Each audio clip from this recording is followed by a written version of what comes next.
This KFAN podcast is sponsored by Builders and Remodelers, exclusive Twin Cities provider of Elements Windows. Get the highest quality windows at unmatchable value. Visit buildersandremodelers.com for more details.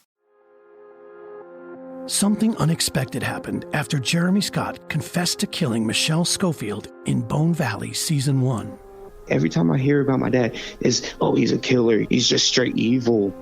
I was becoming the bridge between Jeremy Scott and the son he'd never known. At the end of the day, I'm literally a son of a killer. Listen to new episodes of Bone Valley Season 2 starting April 9th on the iHeartRadio app, Apple Podcasts, or wherever you get your podcasts.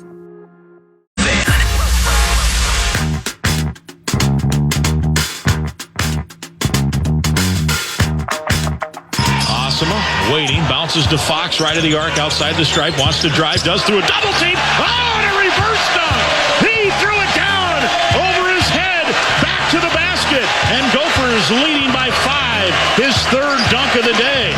Everybody runs down the floor. James, long pass down the floor. Cryer tips it, loose, Knipple has it, throws to Proctor, heaves up a three, no good! Houston from behind, 14 down to the national championship game. And for the first time since 1984, Houston will play for a men's basketball national championship. Knipple, though. This show is naughty and might make you a potty mouth. P. Fox, what's going on? Good morning. How we doing, PA? Good. You like how we slid that P. Fox highlight in there? I love it. Did it say your name? Maybe. It did at the beginning of that. Yeah, right at the beginning. Yeah. Grim always, Grim's giving me the love always. Grim's the best. Yeah, well, I mean, the thing is you don't have to say Parker Fox's name in a highlight. It's just the way things develop. Everybody knows it was Parker Fox. I mean, reverse dunk. Look at that vertical. Look at that reverse dunk. Oh, steal on the inbound jump hook. Good. That's P. Fox right there, man. You know it. Parker Fox at Parker Fox 24.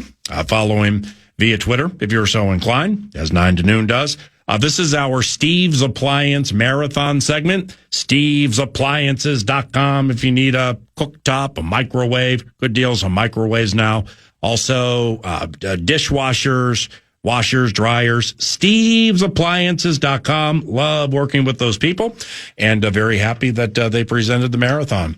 9 to noon. Who do you like tonight and why? And good morning. Oh, good morning to you, too. Florida's favored by 1. Yeah, I think it's going to be more than 1. I think it could be 10. It could be more. Florida's a better team. Watching that those came games in hard. Well, I just Walter Clayton, man. Walter Clayton. Did you watch him on Saturday? He's an NBA. Yeah, I watched him get down like 9 points and then come surging to win. Yeah, he's an NBA player playing out there. I think his level is just higher than anybody else on the floor. Plain and simple, I got Florida by 10 plus. I absolutely love the conviction. Well, you have a gambling problem. I'm still flabbergasted Duke lost. Oh my gosh. I'm shocked. I mean, it's from a football standpoint, it caused me to hearken to the end of the 2003 season when the Arizona Cardinals knocked the Vikings out of the playoffs. Yes, sir. Josh McCown, the quarterback's coach for the team now. You were baby Parker, so bear with me. There were like 9 things that absolutely had to happen, including not calling a timeout at the end because you don't like calling timeouts when you're on defense, or so said the coach, and the team was gassed. So that was the last one. But like the Cardinals had to get an onside kick. It went through the hands of Jim Kleinsasser, so it had to go through his hands. And he had meat hooks, super strong hands, but couldn't catch that one. Went through his hands. They had to get like a 4th down touchdown from a tight end named Steve Lyon, who I think it might have been one of the only touchdowns of his career. Wow. Then 4th and whatever, they had to close on a touchdown to a player named Nathan Poole, nobody had heard of. And he was double covered. It was an unbelievable throw and catch. So like 9 things had to happen just for them to be in a position. Same thing with Houston. I mean, like 6 things had my man falling down, stepping on the baseline. Bad call against Cooper Flagg. Oh, terrible. There were a confluence of things that had to connect. Yeah. And they did, including my guy getting the concussion or playing with a concussion. What's the Sion James? Holy cow, big, thick. I mean, just athletic, so good strong. off. Yeah, it reminds me of an old school like Vinnie Johnson for the Detroit Pistons. Yeah. Just really good with the dribble, big and thick upstairs. Yeah, I like that Not one. the greatest deep shooter in the world, but man, when he gets in Serviceable, the key, yeah. when he gets in the key, he's Oh, yeah. tough. No doubt. And like Mark Jackson, NBA's Mark Jackson, maybe the best post-up point guard I've ever seen in my life when he played for the Knicks and the Indiana Pacers. Well, the guy you just mentioned, I mean, he gets the ball on the block, hide the women and children. Oh, yeah. He's super good down there. He got a little nicked up. That had to happen, too. I'm still surprised Houston won, and it's like when I leave a game surprised a team won, I'm with you. I mean, I like exponentially love the other side. Yeah, and I'm kind of a Dookie, too, a little bit. You know, growing up, I was always, I was a big Tyus Jones fan, so watching him at Duke, Jahlil Okafor, and then, always loved J.J. Redick and those kind of guys. So I've always had kind of that Duke in me. So I'm watching this game, and I'm like, okay, Duke's the better team. Like, anybody watching this thing can tell they have way more talent. Con Knippel is, playing at a high level. He's unbelievable. Oh, looks like Mike Dunleavy, too, from Duke days gone by. He really does. Got the ruddy cheeks, and get all red and everything. Can shoot the lights out of it. But no, Cooper Flagg hit that 3, assist from Malik Brown, I think, with about 3 minutes left to put him up 64-55. And I was like, oh, they're good. Like 3 minutes left, up 9. Yep. But then you're right, everything just tumbled. And it was one of those things where I think you've seen it in sports. Obviously, you talked about 03 Vikings, but it's just such a weird deal. And you almost don't believe it. You're almost like, this isn't happening. Like, eventually the horn's going to sound and we're going to be champions and we're going to be all right. And we're going to move on to the national championship game. I feel like that's what Duke was kind of like. But then there's that deal in sports when you're leading and you're trying to play with that lead versus, playing to win versus playing to lose. Yeah. And I saw a little bit of that from Great Duke. point. And I listened to John Shire post game, and you could just kind of hear it in his voice that they really let it slip. They were the better team. He knew they had a chance to win a national championship. That's a great point. And you could heir him kind of like, damn, like, yeah, we should have had that one. But you know what? And I'm glad you said that. Because I don't want to disrespect Houston too much. No. Well, here's why. Is like Kelvin Sampson or somebody from Phi Slamma Jamma, maybe Clyde Drexler or Larry Michaud, if they were interviewed, could say, okay, I understand what you're saying. A lot of things had to connect, and there was a bad call, no doubt. But we also learned what the favorites are like when they get a little pressure put on them. Yeah. So they're winning every game by 20 points. Every game is over with 6 minutes to go. Yeah. Except this one. They got some pressure put on them by, you would know more than me. Is Houston the best defensive team in college basketball? Yeah, the stuff they do defensively, especially with their ball screen defense. Yes. We actually implemented at Minnesota, we call it a Houston own. So it's when you're setting a ball screen, it's kind of trapping that ball handler, and then they're so long and athletic that you can't make a pass. So the ball handler has to back up and retreat, and then that kind of takes your offense away. So Houston, what they do defensively is next level. Yeah. Duke's closeouts. Oof. It's as good as I can remember in college basketball. It's like they'll maybe start in a zone and go to a man, and it kind of morphs back and forth. You can tell they do that a lot to keep you off balance. But it was specifically when it's the corner 3, which is the most lethal shot in all of basketball. Yeah. They'll have their mediums. Not their point guards, not the big guys. They'll have their mediums down by the block so they can get out fast and have length. And they did that so well during the majority of the game. I'm like, again, this team can't lose. Their defense was on point, but then they got a little pressure put on them. Yeah. And man, I mean, that's to roll by Flagg, Knippel, the Aussie kid, the guard with the concussion. It's That really says something. I mean, it's one of two ways to look at it. Yeah, tallest team in college basketball. So I think that kind of, helps with their defensive stuff. You can close out a little short and use your length. Yeah.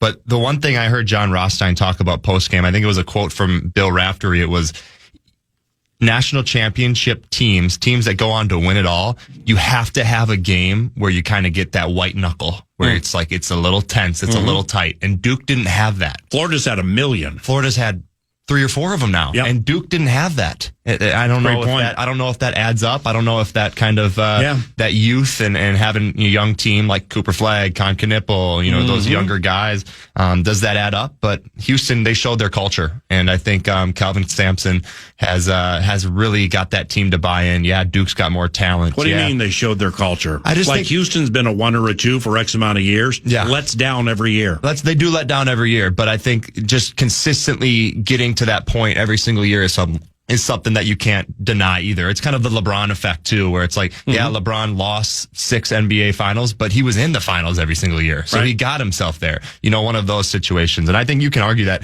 honestly any single way. But the one thing that I saw when watching this game is, Duke had more talent, but Houston just didn't quit. And I think they were doing it for more than just themselves. You saw Akeem Olajuwon, you saw Jim Nance, you saw some of the people that were there to support that team. Who saw Akeem Olajuwon? They wouldn't let him, security guy wouldn't let him on the stage. Literally, He didn't have the right pass.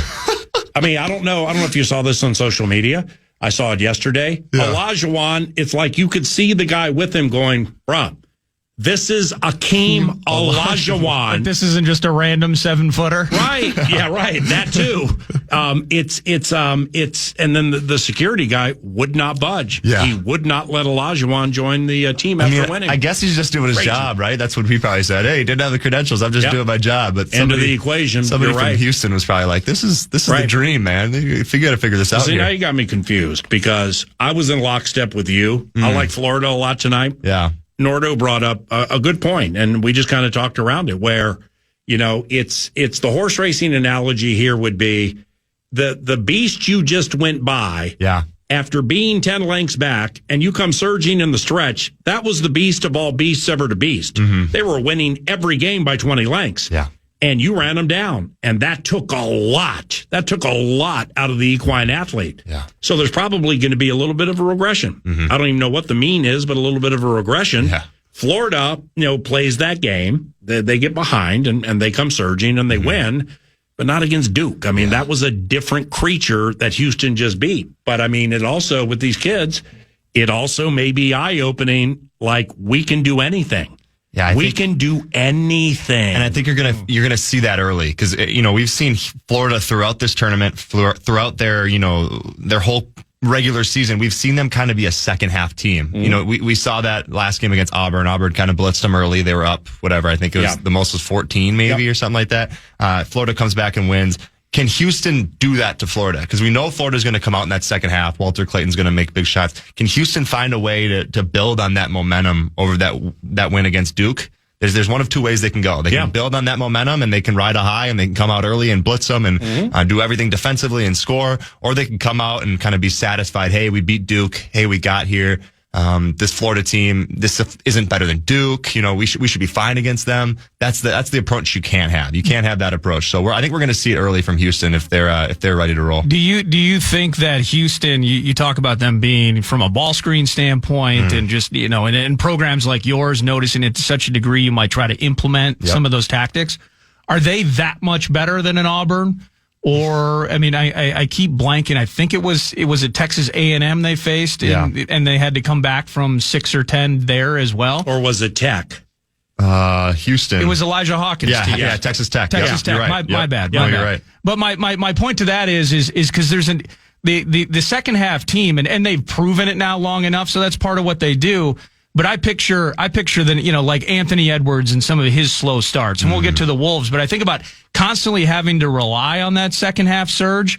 If Houston's as good as advertised defensively tonight, this might not be the spot where Florida can rely on that. You know what I mean? So in some ways, it's like we'll know early if Houston's got it, but in some ways, I think Florida has to find something early so that they don't have to chase the scoreline against maybe the most vaunted defense in the country. Yeah, talking about Florida, they got to find ways to get other people involved early. Their big guy, I think he fouled out with only 1 point last game. Condon, he's a factor that he's got more size interiorly than Houston does to guard him. So Florida's got to find a way to really get it inside. They got that. They got Condon, and they got his backup who's super talented down low. I'm forgetting his name at the time, but and then they got that kid off the bench, Thomas Howe. from Pennsylvania, white kid, 6'9", scorer inside. So I think Florida's really got to find a way to get it inside and put the pressure on Houston's defense, because Houston wants to speed you up. They want to make things difficult. They want to deflect a bunch of passes. They're a team that, tallies their deflections, so they pride themselves on that. Florida's got to find a way to kind of take that away. But I think you're right, Nordo. I think Houston and Auburn are kind of similar teams. They really pride themselves on their defense, and they let their defense kind of flow into their offense. And if they're having success on the defensive end, then shots are falling in. Then, tip-ins are happening. Then offensive rebounds are happening. So I think they're very similar teams in that way. But I think Houston just has a little bit more of that established culture, that established juice within them. But how can you say that? You picked Florida by 10. I'm saying, seriously, I was comparing like Houston those Auburn. who listened 11:05 to 11:15. They fueled up their tanks. Yeah, they're heading south on 35 to put multiple dimes on the Gators. If you listen 11:16 to 11:23, you're spotting up on the Cougs. I'm still in on Florida, man. I'm still in on Florida big, but Right. I think Houston is a team that they proved it against Duke. They proved it against a really talented team. They're established. Right. They have that culture, but I think Florida's just too much. They have too much size and they have too much talent in Walter Clayton. So I have the FanDuel Sportsbook up in front of me because it's up to 1.5 now, Florida. But the reason I had it up was to go over some Stanley Cup odds with Mick Tockett, your fellow alum who was here earlier. Great. And I mean, if this is still available, it seriously, you have to put a $1 on one of these. What do we got? Just $1. What do we got? Okay, now Malik Wilson. Who is that? Wilson. Is he Houston? I don't know. I don't know who he is either. I think it might be Houston. Condon's Florida. Condon's Florida. So Yep. Wilson is Houston. Okay.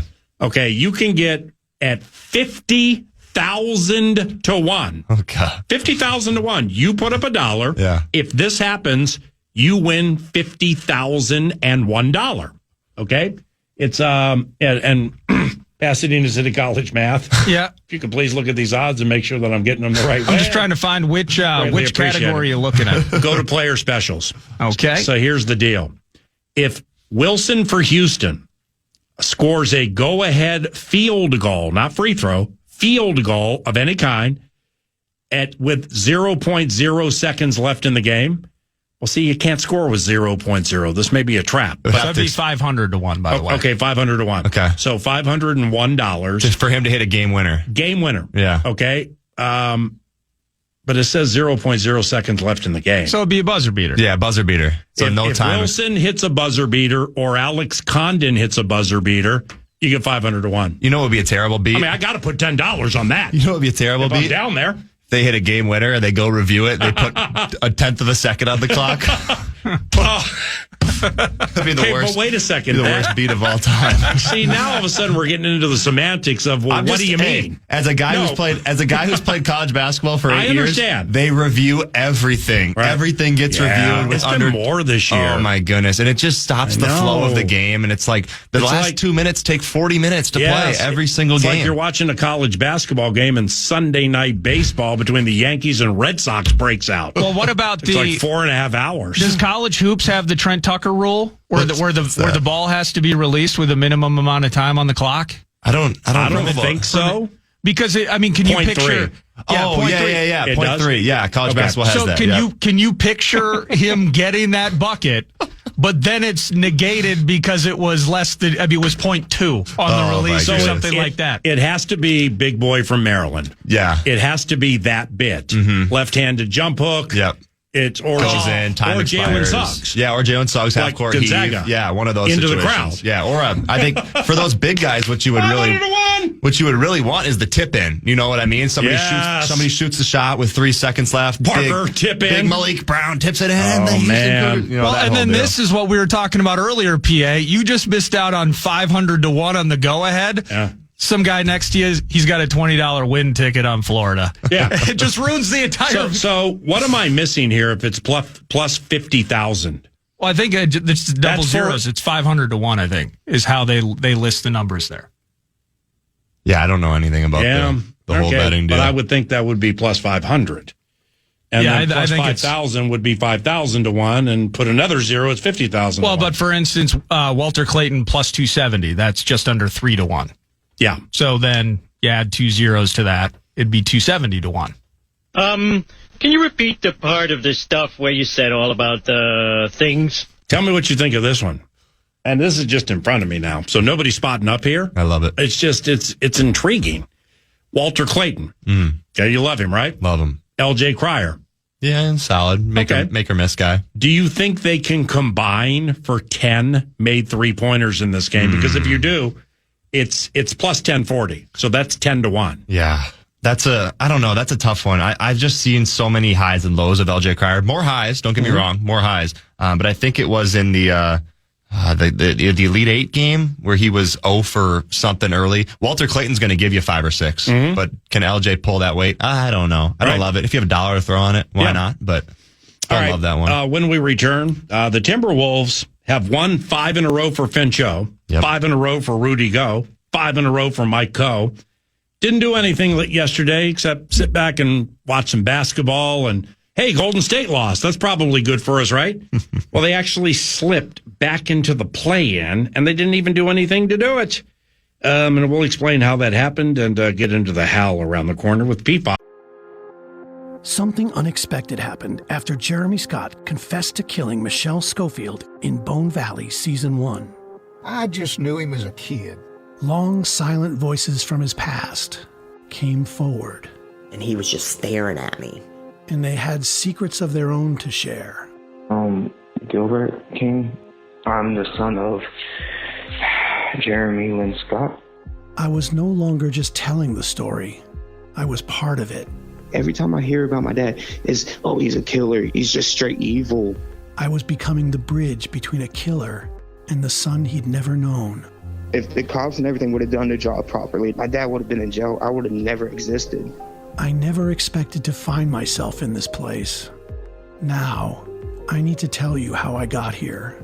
At the end of the day, I'm literally a son of a killer. Bone Valley, Season 2. Jeremy. Jeremy, I want to tell you something. Listen to new episodes of Bone Valley Season 2 starting April 9th on the iHeartRadio app, Apple Podcasts, or wherever you get your podcasts. And to hear the entire new season ad-free with exclusive content starting April 9th, subscribe to Lava for Good Plus on Apple Podcasts. On KFAN.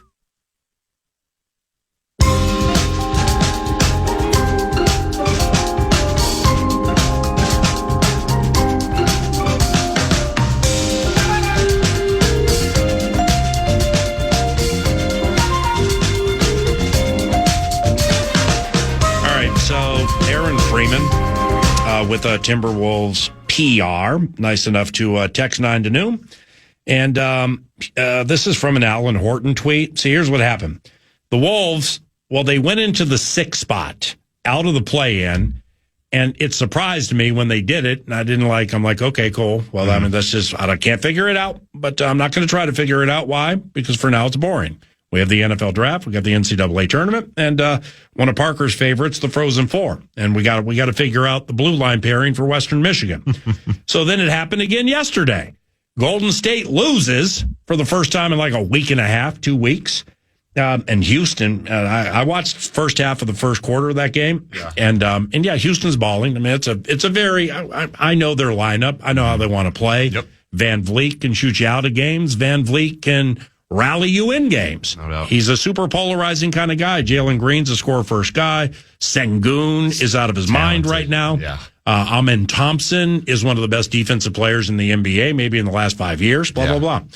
But it was just weird that Golden State lost and we fell. So I'm tripping on this. So Alan Horton, Superstar Vox for the Timberwolves at Wolves Radio. He tweeted, Houston has the second half lead at Golden State. If that result holds, which it did, creates a 4-way tie for 5 through 8 in the West. Now the play-in is 7, 8, 9, and 10. So here's how it would shake out with the head-to-head tiebreaker records. Clippers went to 5th, like the Con said. Then he has 6-3. So, okay, so it's the head-to-head bit. So the Clippers have 6 wins and just 3 losses against the Warriors, Timberwolves, and Grizzlies. The Warriors are 6-5 against the Clippers, Timberwolves, and Memphis. The Timberwolves are 4-5 against Memphis, Golden State, and the Clippers. Memphis 3-6 against the Timberwolves, Golden State, and the Clippers. So now all of a sudden we're in the 7. Yeah. And by the way, Denver, they got Joker back. He had that 60 against us, and Malone officially can't beat Finchy when Joker has that triple-double line and 60. Yeah. And but they've been without Jamal Murray a little bit of late, so they're taking L's. They're losing games. They lost at home to Indiana last night. Indiana, by the way, looks really good right now. Yeah, they do. But Eastern Conference fan line will break out somewhere later this week, 9 to noon. But with that said, it's how do you feel about if the Wolves get out of the play-in and they get Luka and LeBron in the first round? Because, that could be the 6-3. Yeah. Luka and LeBron, now Oklahoma City has nothing for which to play. But they rolled their dogs out yesterday. Hartenstein, Steen, Holmgren, Jalen Williams, the good shooter of the two. Their dogs are back. Lou Dort's back, and SGA. So they were at home. It was a Sunday nationally televised game. LeBron and Luka jumped them in 6 minutes. Ooh-wee. Just punched them as like, Oh, yeah. So how do you feel about that pairing? Yeah, it's so hard to kind of understand this situation when it comes to, you explained it, you laid it out perfectly. Great job. I'm always under the impression of it's not going to be that way 6 games down the line when the 82 games are played. So I'll figure it out when it comes to that. But I said it and I keep saying it. The Lakers are a team I don't want to play. I obviously don't want to be in that 8 spot against the Thunder. I think that's a tough situation to go to Oklahoma City and win games. I think when you look at, the teams that you could play, that you really want to play against, I'm looking at the Rockets and the Nuggets. So if there's a way, if there's a way to win out and have, the Warriors drop one or the Clippers drop one and find yourself into that 5-4 matchup against the Nuggets, I think that's a great situation. But the thing I don't want to do is play the Lakers in that 6-3 kind of situation there. That's why you have superstar envy. I know. I do. I'm a LeBron guy too, PA. I've always been a LeBron guy. He's the bomb. Lakers, Timberwolves are always the most interesting game for me. Obviously, I'm a Wolves fan. I'm rooting for the Wolves to win, but I want to see LeBron be LeBron. And just with what they're doing right now and the stuff that they're running offensively, JJ's got them running some really unique stuff, getting the ball in Luka's hands to kind of facilitate and operate. You add a guy like Luka to a Lakers team that's just notorious. You have a LeBron James. You have shooters around them. Dorian Finney-Smith, Gabe Vincent. Dorian Finney-Smith ain't beating anybody with his shooting. You're right. He's one of the better defensive players in the league. Talented. It's Austin Reeves, man. Yeah. That kid has taken off. He's been electric over the last month. If you're looking for an MB3, it's like up until 2-3 weeks ago, I'd call it an MB 2.5 because LeBron was nicked up, but he always is. But Reeves, for me, was a half or a 3/4. Not anymore. Yeah. They got an MB3, man. Yeah, he's special. I think the one thing that the Wolves really would love against the Lakers is that inside matchup with Julius Randle and Rudy Gobert. They would dominate Jackson Hayes and Rui Hachimura. Agreed. Dominate them down low.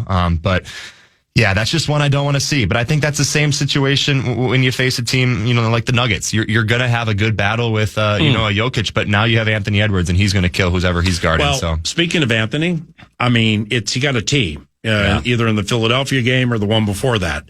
So it's what I would worry about against the Lakers is bottom line, you ain't going to get any calls. Yeah. Okay. No, in LeBron, forget Luka. They respect Luka and he's a tricky guy to officiate. Yeah. Similar like Jokic, that kind of situation. Just tricky to officiate. You got to be on your P's and Q's. Yep. LeBron is LeBron. Yeah. LeBron is obliterating this who's the greatest in the history of the NBA, him or Michael Jordan bit.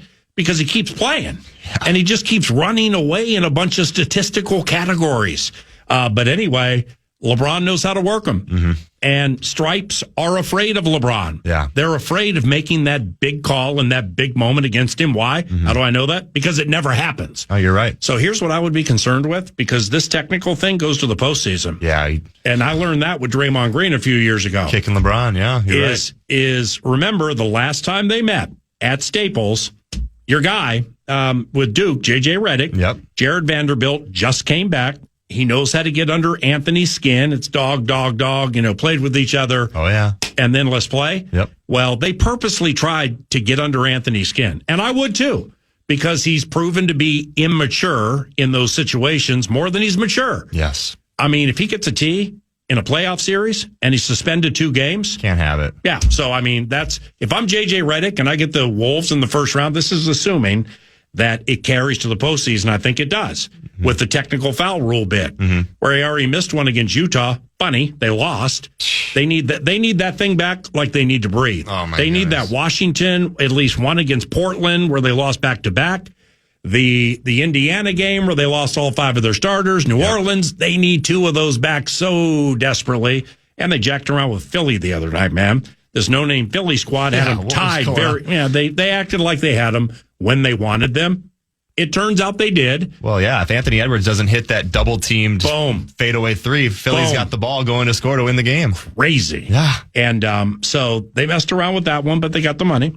But assuming it carries over to the postseason, I mean, Edwards is minus 120. He's not a heavy underdog here to not get a tee against the Lakers and LeBron. He's minus 120 to get a tee, which means he misses 2 games. Oh, it's ridiculous. It's over. And I think Anthony Edwards kind of hurts himself in that situation where he's a tough guy to ref PA. Like when you're that athletic and you're going to the rim with that, when you're going to the rim with that much force and your hang time is so good where you can manipulate the ball, kind of like Jordan did in the air when Jordan would kind of go up with one hand and switch it to the other hand. Right. Obviously, we hear the comparisons, Anthony and Michael Jordan, all that kind of stuff, but it becomes hard to ref. So then the ref is like, oh, you're evading the defense. You're not getting fouled. But whole time he is getting fouled. And you know how Anthony Edwards acts. He's very, boisterous. He's up and demonstrative. No doubts. And that hurts him, obviously. It does. And we've seen that 16 times this year. Yes. So, and then you add that on top of the fact of, hey, you're playing LeBron, who's been working over the refs for 20 years now. They're in his back pocket. And he gets mad. He gets demonstrative. He can get boisterous. He does it differently. Yeah. You know these guys, man. Even in the Big Ten, I would imagine is like this. They watch it back. Yeah. And they will click on players thinking we're going to do this and it's for his good. Yeah. Because it's the Karl Anthony Towns bit. I mean, one of the greatest things Chris Finch has done here as head coach of the Timberwolves was very early in his run, getting with Cap behind the scenes and being like, okay, this happens and you were fouled. Look what you do. Look what they do. Yeah. Okay, and by the way, look what Earl Strom or whomever the referee is. Let's take a look at the next 6 times he officiated you. You got 4% of the calls. Yeah. Because they don't want to deal with you. No, they don't. So if you don't stop it, it's not going to stop. It's the hardest pill to swallow. And Cat did. It's the hardest pill to swallow. It's something I struggled with. It's something I've seen so many guys struggle with. I think when you want it so bad that you're like, how did I not make that, or how is it not a foul? And you want it so bad and you become like that kind of personality. It's the opposite approach. Refs don't care about what you have to say. You know what I mean? Refs are so much more than just showing up and reffing that 2-hour game. They don't want to be showing up. No, not at all. Because the fans are close. Nobody's wearing shoulder pads. Nobody's wearing helmets. Nobody's wearing masks. You show somebody up right there, and they take it way too personally sometimes. No doubt about it. All right, Dave, before you leave, give me your best minute on this if it's possible. Yeah. I should have asked it earlier. I don't even really know how to put it. Like, I didn't watch the UConn South Carolina game yesterday. Yeah. If it had been this time last year, I'm 100% to watch it. Yeah. I just don't know, and I know the ratings haven't been what they were compared to last year, but like Paige Becker's captivates the imagination of the nation. And if you want to do the Paige Caitlin Clark comparison, for my taste, they're the same player with the exception of the logo 3. Okay, that's Caitlin made that a thing. Yeah. She's really good with it, specifically crossing over, step back, pull up, 0 from 30. I just wonder why this run, like with Paige and or UConn, did not capture the imagination of the nation the way it did last year with Iowa. Yeah, I think it's a hard one to answer. I don't have an exact answer for you. I know what we've seen from Caitlin Clark, playing for a team like Iowa who hasn't kind of been notoriously that UConn status. Like UConn's had that status because I think I have an answer. Yeah, go ahead. So that could be a part of it. UConn's had that status for a while. Iowa hasn't. You bring in this local girl from small town Iowa, and she comes in, and maybe people knew about her, but they didn't know about her the way they knew about Paige Beckers. Yep. Paige Beckers goes to UConn, the best player in the country, best player in the class. Yep. Has an awesome freshman year, wins National Player of the Year freshman year, and then has a devastating injury in her sophomore year, which leads her to, miss her junior year as well. So that puts her back into, coming back for her fourth and fifth year. And then she finally gets the job done, winning it all her fifth year. So the story's great, but it's just, it's not the comeback kind of heartfelt story that, fans are maybe looking for when it comes to a Caitlin Clark and the way she's kind of taken the nation by storm. But you're going to see Paige Beckers in the WNBA playing at Caitlin Clark level. Okay. Well, what do you think of this? Paige never had a foil. Angel Reese. So Reese, LSU, foil. I like that one. Put the culture component into it. Which it's whether you're no doubt about with it or against it. Yeah. It's fact. No. So you put all that in there. Like Caitlin had a foil. Yeah. Paige never had a foil. You're right. I think that plays into it. Yeah. I agree. All right. Bless you, brother. I know we'll see you in a couple of weeks. Yep. I'll give you a call. Safe travels. Love you, man. Best of love you too. Best of luck to Taylor, just south of Prague. Yes. For her and the girls to tear it up. Go USA. Yep. God bless you, brother. Talk to you soon. Something unexpected happened after Jeremy Scott confessed to killing Michelle Schofield in Bone Valley Season 1. I just knew him as a kid. Long, silent voices from his past came forward. And he was just staring at me. And they had secrets of their own to share. Gilbert King. I'm the son of Jeremy Lynn Scott. I was no longer just telling the story. I was part of it. Every time I hear about my dad, it's, he's a killer. He's just straight evil. I was becoming the bridge between a killer and the son he'd never known. If the cops and everything would have done their job properly, my dad would have been in jail. I would have never existed. I never expected to find myself in this place. Now, I need to tell you how I got here. At the end of the day, I'm literally a son of a killer. Bone Valley, Season 2. Jeremy. Jeremy, I want to tell you something. Listen to new episodes of Bone Valley Season 2 starting April 9th on the iHeartRadio app, Apple Podcasts, or wherever you get your podcasts. And to hear the entire new season ad-free with exclusive content starting April 9th, subscribe to Lava for Good Plus on Apple Podcasts. A fan. I can't wait. Minor Covenant Cleanup, 10, 9 to noon. It's brought to you by absolutely nobody. Covenant Cleanup, it's something we do on a daily basis. Might as well sponsor it. The technical fouls actually reset into the postseason. Good. So the worrying about Anthony Edwards, we can take a deep breath on it. I believe you're allowed 7 technicals before a suspension in the postseason. So as far as Anthony Edwards is concerned, we worry about refereeing and getting the calls and those sorts of things. But from a tech standpoint, Ant doesn't have to sweat that number into the playoffs, whoever they face. Thank you for the Covenant Cleanup. Thank you for listening. Hopefully you'll listen tomorrow on a Talker Tuesday when we rise and shine at 9. I'm Paul Allen. Here comes Big Daddy Khan with that wrap on the show.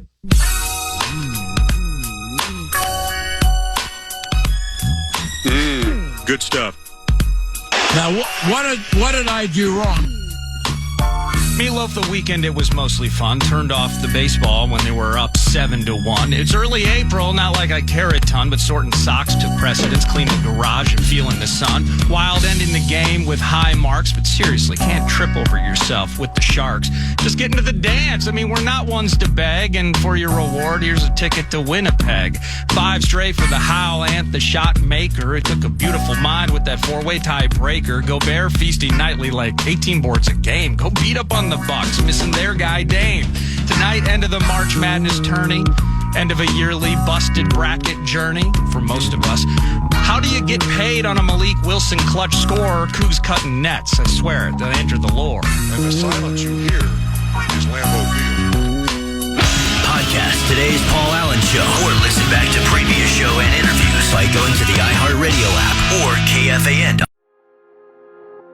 Something unexpected happened after Jeremy Scott confessed to killing Michelle Schofield in Bone Valley Season 1.